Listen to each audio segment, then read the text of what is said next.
ಈಗ ನೀವು ಮುಂದಕ್ಕೆ ಏನೇನು ಮಾಡಬಹುದು ಅನ್ನೋದ್ರ ಬಗ್ಗೆ ನಾನೊಬ್ಬ ಏಜ್ ತರಬೇತುದಾರನಾಗಿ ನಿಮಗೆ ಟಿಪ್ಸ್ ಕೊಡ್ತೀನಿ. ಪೇರೆಂಟ್ಸು ಮತ್ತು ಸ್ಟೂಡೆಂಟ್ಸು ಕರೆಕ್ಟಾಗಿ ಕೇಳಿಸ್ಬೋದು. ಮಧ್ಯದಲ್ಲಿ ಮಾತಾಡಬಾರ್ದು, ಮೊಬೈಲ್ ನೋಡ್ತಾ ಕಾಲ ಕಲಿಬಾರ್ದು. ಸೊ ಇಲ್ಲಿ ಸ್ಟೇಜ್ ಮೇಲೆ ಬಾಬಾ ಸಾಹೇಬ್ ಅಂಬೇಡ್ಕರ್ ಅವರ ಫೋಟೋವನ್ನು ಹಾಕಿದ್ದಾರೆ, ಒನಕೆ ಓಬವ್ವ ಅವರ ಫೋಟೋವನ್ನು ಹಾಕಿದ್ದಾರೆ. ಸೊ ಬಾಬಾ ಸಾಹೇಬ್ ಅಂಬೇಡ್ಕರ್ ಅವರ ಒಂದು ಬರ್ತ್ಡೇ ಈ ತರ ನಡೆದಿದೆ, ಏಪ್ರಿಲ್ 14 ನಡೆದಿದೆ. ಬುದ್ಧ ಜಯಂತಿ ನಡೆದಿದೆ, ಬಸವಣ್ಣ ಜಯಂತಿ ನಡೆದಿದೆ. ಸೊ ಇದೊಂದು ಒಂದು ಏಪ್ರಿಲ್ ಮೇ ತಿಂಗಳ ಒಂದು ವಿಶೇಷ ಆಯ್ತಾ. ನೋಡಿ, ಬಾಬಾ ಸಾಹೇಬ್ ಅಂಬೇಡ್ಕರ್ ಅವರಿಗೆ ಯಾಕೆ ಅಷ್ಟು ರೆಸ್ಪೆಕ್ಟ್ ಸೊಸೈಟಿಯಲ್ಲಿ, ಭಾರತ ಆಗಿರ್ಬೋದು ಅಥವಾ ಜಗತ್ತಾಗಿರ್ಬೋದು, ಅವ್ರಿಗೆ ಯಾಕೆ ಅಷ್ಟು ಗೌರವ ಕೊಡ್ತಾರೆ? ಅದಕ್ಕೆ ಏನು ಕಾರಣ ಅಂದರೆ ಅವರು ತುಂಬ ನಾಲೆಡ್ಜಬಲ್, ಅವರು ತುಂಬ ಕ್ವಾಲಿಫೈಡ್, ದೊಡ್ಡ ವಿದ್ವಾಂಸರು, ವಿದ್ವತ್ತಿದ್ದಂಥವರು.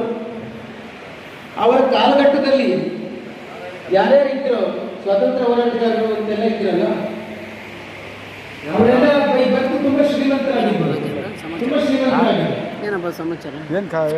ಅವ್ರ ಮುಂದೆ ಶ್ರೀಮಂತಿಕೆಯಲ್ಲಿ ಬಾಬಾ ಸಾಹೇಬರನ್ನ ಕಂಪೇರ್ ಮಾಡಕ್ ಆಗ್ತಾ ಇರಲಿಲ್ಲ. ಆದರೆ ವಿದ್ಯೆಯಲ್ಲಿ, ಎಜುಕೇಶನಲ್ಲಿ ಬಾಬಾ ಸಾಹೇಬರು ಅವರೆಲ್ಲರಿಗಿಂತ ದೊಡ್ಡವರಾಗಿದ್ದರು, ಅವರೆಲ್ಲರಿಗಿಂತ ದೊಡ್ಡವರಾಗಿದ್ದರು. ಅದರಿಂದ ಬಾಬಾ ಸಾಹೇಬರು ಹೊಳೆಯುವ ಸೂರ್ಯನಂತೆ ಅವರ ಪೀರಿಯಡ್ ಅಲ್ಲಿ, ಅವರ ಡ್ಯೂರೇಷನ್ ಅಲ್ಲಿ 1918ರಿಂದ 1956ವರೆಗೆ ಅವರದೊಂದು ಯುಗ, ಅದು ಭಾರತದ ಸ್ವಾತಂತ್ರ್ಯ ಹೋರಾಟದ ಒಂದು ಯುಗ, ಬಾಬಾ ಸಾಹೇಬ್ ಯುಗ. 36 ವರ್ಷಗಳ ಕಾಲ ಶೈನ್ ಆದರು, ಬಳದರು, ಬಹಳಷ್ಟು ಕೆಲಸ ಮಾಡಿದ್ರು. ಯಾಕೆಂದ್ರೆ ಅವರು ನಾಲೆಡ್ಜ್ ಜೊತೆ ಗಳಿಸಿದ್ದಾರೆ.